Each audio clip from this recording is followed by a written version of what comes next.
ఇప్పుడు మనకి హైదరాబాద్లో నార్సింగ్ పోలీస్ స్టేషన్ ఒకటే కాదు, సరే ఆవిడ అక్కడ ఉంటుంది, అది వదిలేసేసేయండి. మీ దగ్గర ఇన్ని ప్రూఫ్లు పెట్టుకొని ఇంతమంది బాధితులు ఉన్నారు, ఆవిడ బాధితులు ఈవిడ బాధితులు అందరూ నాకు తెలిసి మీకు టచ్లోనే ఉన్నారు.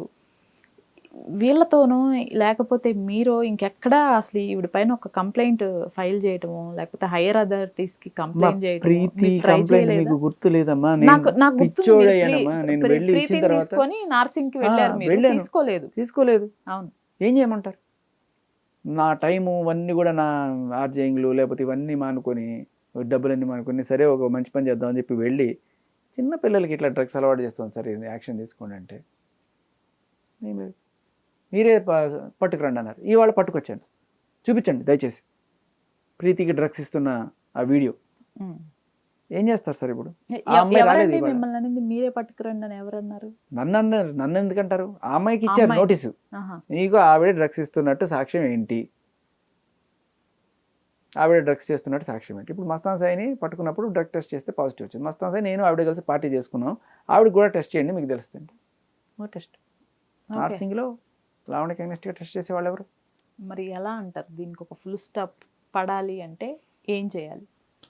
ఇంకెన్ని రోజులు ఇది ఇలా కంటిన్యూ అవుతుంది? అంటే లావణ్య వచ్చిన ప్రతిసారి ఎవరో ఒకరు బలవ్వాలి. అదే అంటున్నా. ఇప్పుడు కొంతమంది ఒక రిపోర్టర్లు నీ గుప్పెట్లో పెట్టుకొని, కొంతమంది కాప్స్ ఎలా ఉంచుకుంటుందో ఆవిడ, వాటితోటి నడిపిస్తున్న కథ కళ్ళ ముందు కళ్ళకు కట్టినట్టుగా అందరికీ తెలుస్తున్నా కూడా పచ్చిగా బొంకుతూ మీడియాలో వేస్తారు.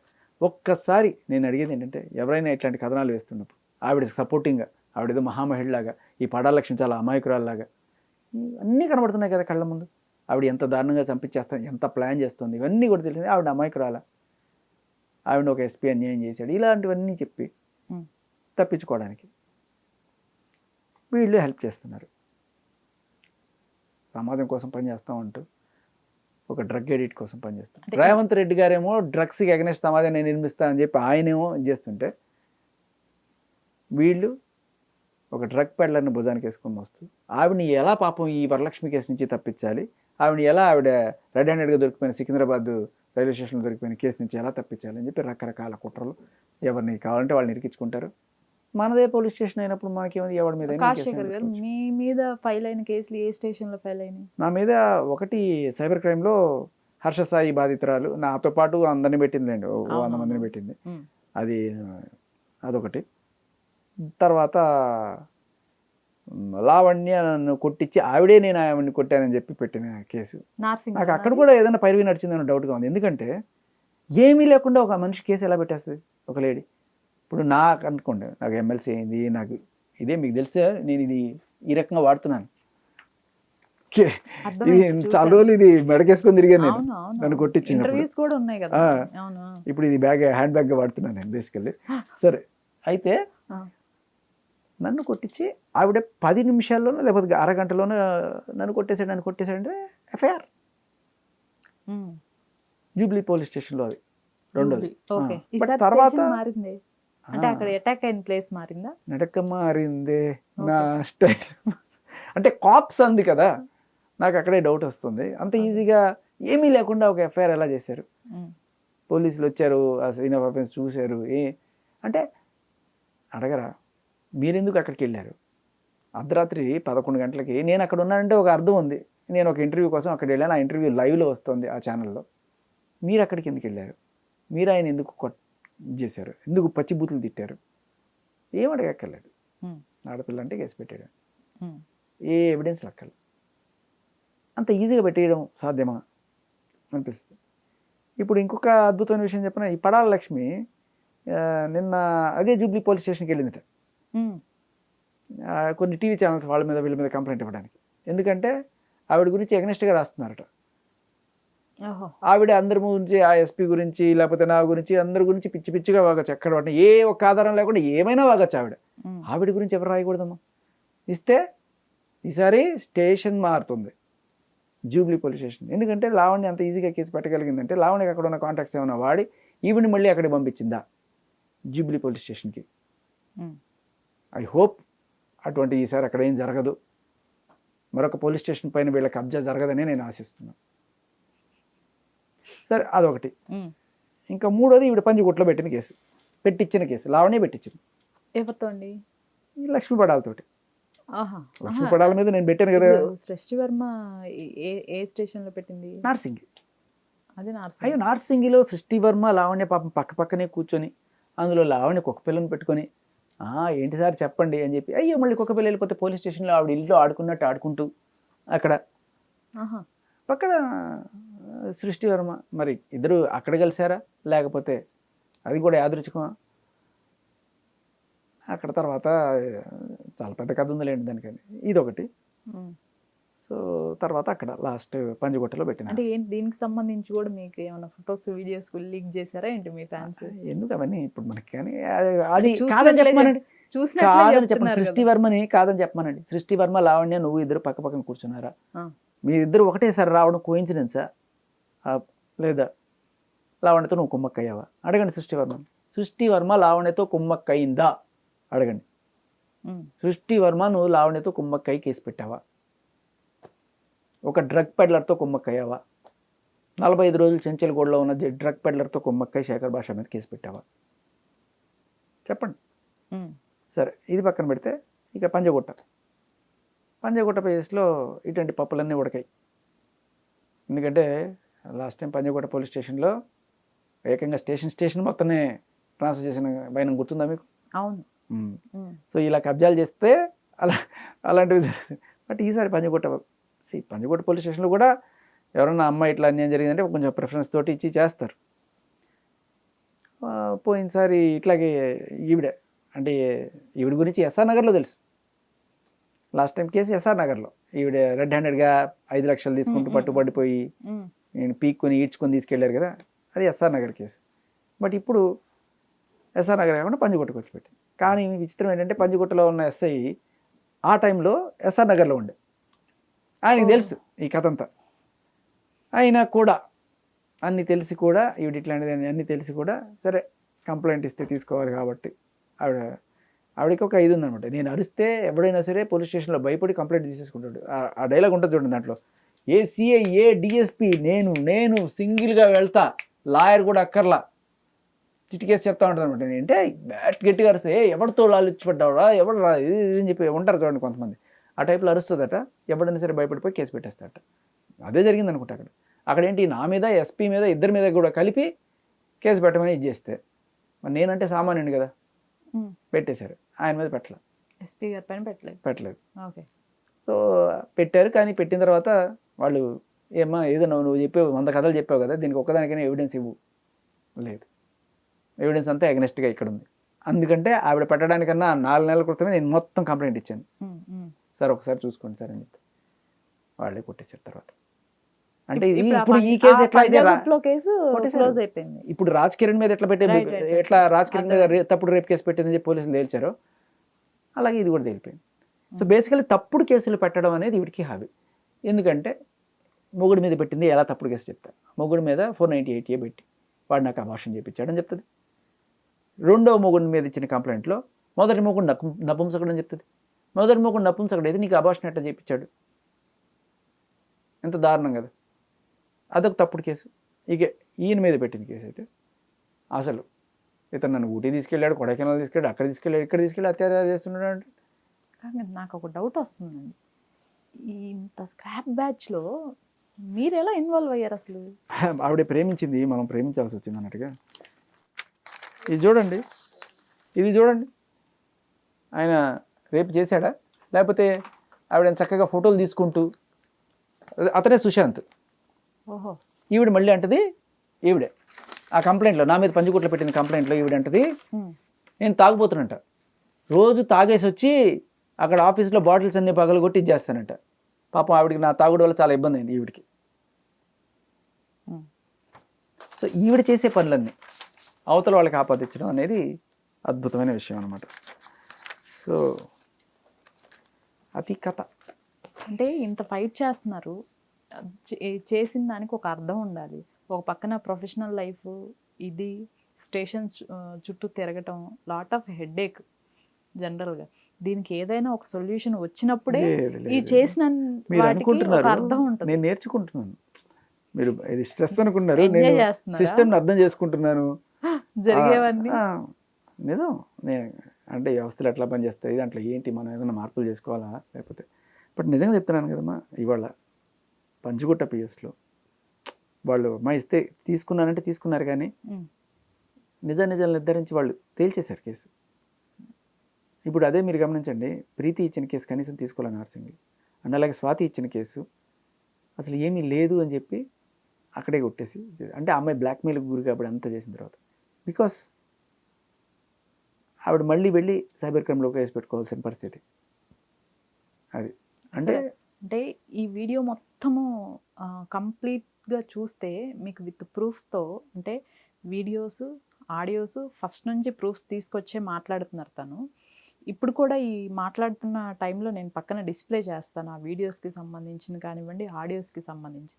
ఎవరైనా నిజంగా ఒక హయ్యర్ అఫీషియల్స్ ఎవరైనా చూస్తూ ఉంటే దీనికి సంబంధించి ఎవరు ఇన్వాల్వ్ అయినా సరే, అది లావణ్య అయినా సరే, మస్తాన్ సాయి అయినా సరే, లేదంటే చింటూ అయినా సరే, ఇప్పుడు ఈ పడాల లక్ష్మి అనే పర్సన్ అయినా సరే, ఇంకెవరైనా సరే, ఇందులో ఉన్న వాళ్ళ పైన ఇమ్మీడియట్గా యాక్షన్ తీసుకోవాలి.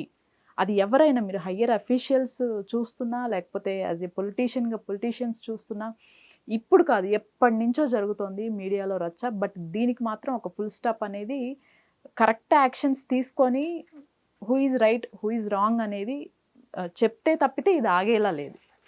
ఒకటి చెప్తాను, ఇప్పుడు నేను చెప్పిన దానికి మీరు ఆవిడ తాగుతున్న ఫోటో నేను ఎందుకు వేశాను అనడానికి నేను ఒక ఇది చెప్పాలి. ఎందుకు నేను చూపించాల్సి వచ్చిందంటే, ఆవిడ నా మీద పెట్టిన కంప్లైంట్, ఆర్య చెల్లెలతో తనకు అక్రమ సంబంధం ఉండట, మా భార్యకి చెల్లెలే లేదు. ఓకే, వాళ్ళ వైఫ్ తనకు విడాకులు ఇచ్చిందిట. ఓకే, అనేక సంబంధాలు, ఇంకా నాకు అనేక సంబంధాలు ఉన్నాయని తెలిసిందిట. ఒక పెళ్ళి అయిన అమ్మాయి ఇంటి నుంచి తీసుకువచ్చి తనకు విడాకులు ఇప్పించి మోసం చేశాడు. ఆ మోసాన్ని తట్టుకోలేక ఆ అమ్మాయి సూసైడ్ చేసుకొని చనిపోయింది. ఇది అక్కడ మా ఇంట్లో ఫోటో ఉంటుంది కదా, ఆ ఫోటో చూసి అడిగినప్పుడు నేను చెప్పాను ఆమె చనిపోయింది అంటే దానికి సంబంధించిన ఇది ఇట్లా రాసిందనమాట. ఇది ఒకటి అక్కడ ఆ ఫోటోని బట్టి రాసింది. ఓకే, ఆ అమ్మాయి ఇబ్బంది పెట్టింది. శేఖర్ భాష ప్రజెంట్ తనతో లివింగ్లో ఉంటున్న భార్గవి, తర్వాత నేను తనతో ఉంటే ప్రాబ్లమ్స్ అని అక్కడి నుంచి వెళ్ళిపోయాంట. ఇవన్నీ తెలిసేసుకొని అక్కడ ఉంటే ప్రాబ్లమ్ అని అక్కడి నుంచి వెళ్ళిపోయింది ఆవిడ. ఓకే, ఎంత మంచి ఆవిడ పాపం. ఇంకో పక్కన పోలీస్ ఆఫీసర్ నా మీద వేధింపులు మానలేదు. కొన్ని రోజులు చూసి భరించలేక, ఓపిక లేక ఏపీ డీజీపీ సార్కి కంప్లైంట్ చేశాను. చేసిన తర్వాత పోలీస్ స్టేషన్ అవుతూ ఉండగా ఈ శేఖర్ భాష నేను మారిపోయాను, నేను మారిపోయానంట. ఓకే, నేను తప్పు చేశాను, భార్గవికి డెలివరీ అయిన తర్వాత వదిలేస్తాను, పెళ్ళానికి పిల్లలు పుట్టిన తర్వాత వదిలేసి నీతో ఉంటానంటే ఇవి నమ్మేస్తాను. అంటే ఎంత కర్కోటకరాలు ఆలోచన. అదే నీకు పెళ్ళి పిల్లలు పుట్టిన తర్వాత ఏ ఆడదైనా సరే వదిలేయమంటుందా? సరే వదిలేస్తానంటే వదిలేస్తాను, తను కుంటిది అని జాలి పడుతూ ఇంకా ఏదో నమ్మించానని తర్వాత ఏదో రాసింది. ఇక ఇది అర్థమే కావట్లేదు. ఒక ఫ్లాట్ తీసుకొని నన్ను అక్కడ ఉంచి నాతో కాపురం మొదలుపెట్టాడు. తర్వాత ఎలా చేస్తారు సార్? ఆ ఆఫీసర్పై ఇన్వెస్టిగేషన్ అయ్యింది. ఇది ఇప్పుడు మళ్ళీ స్క్రీన్ ప్లేలో అక్కడికి వెళ్ళింది. ఆఫీసర్పై ఇన్వెస్టిగేషన్ అయింది, కంప్లీట్ అయింది. అంటే ఇప్పుడు ఏంటి, ఒకటే కంప్లైంట్లో ఆవిడ ఇద్దరు పైన ఇస్తున్నట్లా? అంతే. ఆ ఆఫీసర్ పైన ఇన్వెస్టిగేషన్ కంప్లీట్ అయింది. నీకు న్యాయం చేస్తాం, ఎఫ్ఐఆర్ చేస్తాం, నాకు ఇన్వెస్టిగేషన్ ఆఫీసర్ నుంచి ఫోన్ వచ్చిన తర్వాత నేను వెళ్ళి సంతకం పెట్టాను. తర్వాత నుంచి శేఖర్ భాష ఆ ఎస్పీ దగ్గర మనీ తీసుకొని నా ఫోన్స్ హ్యాండ్ ఓవర్ చేసుకొని కేస్ వాపస్ తీసుకోమని అందరి ముందు పెళ్ళి చేసుకో అందరి ముందు మనం పెళ్లి చేసుకొని హ్యాపీగా ఉందాం అని నన్ను నమ్మించి ట్రై చేశాడు. కానీ నేను ఒప్పుకోలేదు. నా కుటుంబం తన వల్ల చాలా ఇబ్బంది పడ్డది. నేను తర్వాత లొకేషన్స్ చూద్దామని చెప్పి శేఖర్ భాష నన్ను లంబసింగి తీసుకువెళ్ళాడు. అదే ఈ తుని దగ్గర తీసుకెళ్ళి వాళ్ళని అప్పచేసారా ఇది మళ్ళీ. తర్వాత నా ఫోన్స్ తనే యూస్ చేసి లాస్ట్ టోల్ ఫోన్ పోయిందని నాకు కొత్తది కొనిస్తానని అప్పుడు తర్వాత అతని బిహేవియర్ చేంజెస్ అర్థమయ్యాయి. పాపం ఈవిని ఇప్పటికే ఎంతమంది మోసం చేసినా కూడా ఎవరన్నా సరే ఎంత మోసం చేసినా నేను మారిపోయాను అనగానే వెంటనే మళ్ళీ నమ్మేస్తుంది. నమ్మేసి వచ్చి ఎస్ అమ్మా ఇంకా చాలా రాసింది పాపం. అంటే అమాయకురాలు సార్, చాలా అమాయకురాలు. మంచి ఆవిడ. అదే డబ్బుతో 2-3 టీవీ ఛానల్స్కి పంచి నా మీద లేనిపోనివి చెప్పించి నాకు పంపిస్తూ నన్ను మనోవేదనకు గురి చేసినట్టున్నాడు. నా ఫ్యూచర్ కోసం, నా లైఫ్ పాస్ట్ కోసం బయట తప్పుడు ప్రచారం చేస్తూ తప్పుడు ప్రచారం అంటే ఆవిడకి పెళ్ళి నేను చెప్పకూడదు, ఎందుకంటే దందా బంద్ అయిపోద్ది. నన్ను ఇబ్బంది పెడుతున్నారు. ఆ పోలీస్ ఆఫీసర్ డబ్బు కోసం శేఖర్ భాషా అనే అతను నేను తాగే మజ్జిగలో ట్యాబ్లెట్స్ కలిపి నన్ను చంపాలని చూశారట. కానీ అనుమానంతో నేను తాగలేదు. చూసారా, నేను మారిపోయానని చెప్పినా కూడా ఆవిడ నా మీద అనుమానం ఇంకా పెట్టుకునే ఉంది. నా చేతిని చాకుతో కట్ చేసి నన్ను చాలా ఇబ్బంది పెట్టాడు. మీకు వీడియో చూపిస్తా. ఆవిడే నాకు ఫోన్ చేసి వస్తావా రావా, నేను చాకుతో కోసుకుంటా, నువ్వు రాకపోతే. ఆ వీడియో ఉందా మీ దగ్గర? ఉంది. వాళ్ళ నాన్న ఇచ్చింది కూడా ఉంది. వాళ్ళ నాన్న ఇదే పని చేస్తూ ఉంటుంది. సో ఆవిడ బేసిక్గా ఎప్పుడో కోసుకుంది, దానికి ఒక కట్టు ఉంటుంది అనమాట. ఇది ప్రతి చోట ప్రతి పోలీస్ స్టేషన్కి వెళ్ళి చూపించి ఇదిగో ఎవరి మీద కేసు పెట్టండి, ఇదిగో వీడే నాకు కోసాడని చెప్తుంది. సో బేసికలీ ఏంటంటే మజ్జిగలో నిద్రమాతలు వేసారనేది ఉంటుంది చూసారా, ఈవిడ నిద్రమాతలు మింగడం అలవాటు, ఈవిడికి చాకుతో కోసుకొని బెదిరించడం అలవాటు, ఇవన్నీ కూడా ఆన్ రికార్డ్ ఉన్నాయి మన దగ్గర. ఎంత దారుణం చూడండి. అంటే వాళ్ళు చేసే పనులన్నీ కూడా అవతల వాళ్ళు తర్వాత మొదలుపెట్టాడు. గంజాయి తీసుకొచ్చి నా మీద ఎలిగేషన్స్ పెడతానని యాక్చువల్లీ ఈవిడ బెదిరించింది నన్ను. ఆ కంప్లైంట్లో చాలా క్లియర్గా ఉంటుంది నేను ఇచ్చిన కంప్లైంట్. మా ఆవిడ ఫేక్ సర్టిఫికేట్లు పెట్టుకుని ఇది ఉద్యోగం సంపాదించిందని నేను ఆవిడికి చెప్పాంట. అది ఎందుకో మరి తెలియదు. అందుకు గాను 50,000 కూడా ఖర్చు పెట్టాంట నేను. రెడీ అమ్మా, నేను ఇప్పుడే సర్టిఫికేట్లు తెచ్చిస్తాను, ఎవరైనా చెక్ చేసుకోండి. ఆ డబ్బును నన్ను బెదిరించి నా దగ్గర లాక్కున్నట్టు. ఆ 50,000 ఈవిడ దగ్గర నుంచి తీసుకున్నట్టు నేను. మా ఆవిడకి దొంగ సర్టిఫికేట్లు తీసుకురావడానికి ఈవిడ దగ్గర నుంచి డబ్బులు తీసుకున్నట్టు. ఏ ఒక్క దానికి ఆధారం లేదు సాక్షి. ఆవిడ చెప్పినవన్నీ ఆవిడ చేసినట్టు ఆధారాలనే. ఇంకా ఇంకా ఇంకా ఎన్ని రకాల అంటే ఆవిడ ఎన్ని రకాల పెంట చేసినా అవన్నీ కూడా అవతల వాళ్ళ మీద పెట్టి రాయడము. తాగేసి వచ్చి కొట్టాను, ఇవన్నీ కూడా ఉంటాయి దీంట్లో. తాగేసి వచ్చి అక్కడ మందు బాటలు తీసుకొచ్చి రూమ్లో నానా హింసలు పెట్టేవాడంటాడు. సో ఈ పాపం ఈవిడికి తాగుడు అలవాటు లేని కారణంగా చాలా ఇబ్బంది పడ్డారు. మీరు చూసారు కదా ఫోటో. మీరు ఇప్పుడు ఈవిడ పైన మళ్ళీ కేసు ఫైల్ చేయడం జరిగిందా? ఇప్పుడు ఈవిడ పైన మళ్ళీ కేసు ఫైల్ చేయడం జరిగిందా? ఆడియో ఒకటి బయటకు వచ్చింది కదా. అవును, చేశాను. ఇప్పుడు అర్థమైంది కదమ్మా. ఇప్పుడు బేసికల్లీ వాళ్ళు చేసే పనులన్నీ కూడా కంప్లైంట్ తీసుకున్నారు. ఎఫ్ఐఆర్ అవుతుంది. ఏ స్టేషన్ లో పెట్టారు? పంజగుట్ట, మన ఏరియా అదే కదా, పంజగుట్టలో పెట్టారు. ఓకే. సో ఇంత క్రూకెడ్గా కంప్లైంట్లు ఇవ్వగలదు. ఇదే కంప్లైంట్ వాళ్ళ ఆయన మీద ఎలా తప్పుడు కంప్లైంట్ ఇచ్చిందో, సుశాంత్ మీద ఎలా తప్పుడు కంప్లైంట్ ఇచ్చిందో, ఆ రాజ్ కిరణ్ మీద తప్పుడు కంప్లైంట్ ఇచ్చిందో, ఆ ఇన్వెస్టిగేషన్స్ ఎలా వీగిపోయి ఈవిడ తప్పుడు కంప్లైంట్లు ఇస్తున్నాయని చెప్పి పోలీసులు ఆటోమేటిక్గా స్టేషన్ తర్వాత స్టేషన్ ఇస్తూనే ఉన్నారు. తప్పుడు కంప్లైంట్ అని చెప్పి. బట్ అయినా కూడా ఆ లేడీస్ వెళ్ళగానే పోలీసులు ఇచ్చే ఆ ఇది యూజ్ చేసుకొని ఏ సిఐ ఏ డిఎస్పీ ఎవరితో అంటే ఆవిడకి అలవాటు అయిపోయింది ఇలా కంప్లైంట్లు ఇచ్చి నేను మాట్లాడితే ఎవడైనా సరే కంప్లైంట్ తీసుకోవాల్సిందే. అది నిన్న కూడా వెళ్ళి జూబ్లీ హిల్స్ పోలీస్ స్టేషన్లో పెద్ద రచ్చ చేసిందంట తీసుకోమని. సో వాళ్ళకి ఇంకా తెలియదు కదా, పంచగుట్ట పోలీస్ స్టేషన్కి, ఎస్ఆర్ పోలీస్ స్టేషన్కి, కొంత నార్సింగ్ పోలీస్ స్టేషన్కి కూడా ఇప్పటికీ అర్థమై ఉంటుంది. బట్ ఇప్పుడు జూబ్లీ హిల్స్ పోలీస్ స్టేషన్కి అర్థం కావాలి వీటి సంగతి అంతే.